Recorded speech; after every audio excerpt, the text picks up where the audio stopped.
Japan's constitution has been in place since 1947, and in that time, it has never been amended. This is somewhat unusual. Most democratic constitutions are revised periodically as political, social, and economic conditions change. For example, the United States Constitution has been amended 27 times, while Germany's constitution has been amended over 60 times, including major revisions after reunification in 1990. More broadly, among OECD countries, constitutional change is generally a normal part of the political process. In Japan's case, however, despite ongoing debates and multiple attempts at revision, none have succeeded. So what makes Japan the outlier among democracies?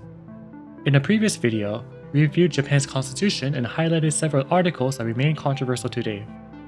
In this video, we'll focus on why those debates have rarely translated into actual constitutional change. To start with, there is a straightforward institutional explanation. Under Article 96 of the Japanese Constitution, any amendment requires a 2/3 majority in both houses of the Diet, followed by approval in a national referendum.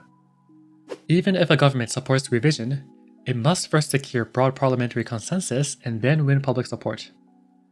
In fact, in the early 2010s, before directly addressing Article 9, which is crucial to Japan's peace constitution, the ruling Liberal Democratic Party proposed lowering this threshold, but the idea faced strong opposition. So at a basic level, the system makes constitutional change difficult. However, institutional barriers alone do not fully explain the situation, as political incentives also play an important role. For much of the post-war period, the Liberal Democratic Party has been the dominant governing party. Despite its long-standing interest in constitutional revision and the fact that many prime ministers have expressed support for it, it has generally been able to govern effectively under the existing framework. Pursuing revision, on the other hand, carries huge political risks. Proposing any changes generates public backlash, and a failed referendum could weaken the government. Until recently, opposition parties, especially the main opposition party, have often been more unified in resisting constitutional change than in advancing alternative proposals.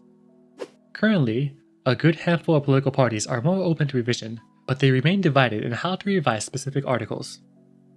As a result, there has rarely been a stable political coalition both strong enough and willing enough to carry out amendments, at least up to now. Public opinion is another crucial factor. Because constitutional revision requires a national referendum, voter attitudes become decisive. Surveys over time suggest that while there is some support for revision in general terms, that support becomes less consistent when specific changes are proposed, such as Article 9. However, as you can see, results tend to be skewed depending on the questions asked and the political bias of the media outlets. Additionally, constitutional revision tends to be a low priority for many voters, as you can see here in the 2025 election exit polls and the 2026 opinion poll conducted after the February 2026 general election. At the same time, Japan's political system has developed ways to adapt without formal amendment. Instead of changing the text, governments have often relied on reinterpretation, legislation, and policy adjustments. A clear example, again, is Article 9 of the Japanese Constitution. Although it renounces war and prohibits the maintenance of military forces, Japan maintains the self-defense forces and has gradually expanded their scope through reinterpretation. The most recent and important reinterpretation happened in 2015. This approach allows policy to evolve while avoiding the difficulty of constitutional revision.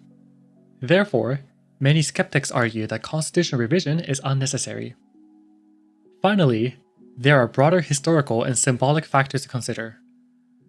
Japan's constitution was created in the aftermath of World War II and has come to be associated with the country's post-war identity, its commitment to peace and democracy. As a result, changing the constitution can be seen as altering a foundational element of the post-war system, which makes the issue more sensitive. When we combine these factors, a clear pattern emerges. Japan's constitution has not been amended, not because change is impossible, but because it is institutionally difficult, politically risky, and often unnecessary in practice. At the same time, interest in constitutional revision has remained a consistent feature of Japanese politics, particularly among conservative-leaning parties. As a result, the system has continued to adapt through reinterpretation and policy change, even as the text itself remains unchanged. This hasn't ended the debate for revision, as the ruling Liberal Democratic Party believes that the constitution needs 4 major revisions. So in the next video, we'll examine the party's 4 main proposals and what they could mean for Japan's political system.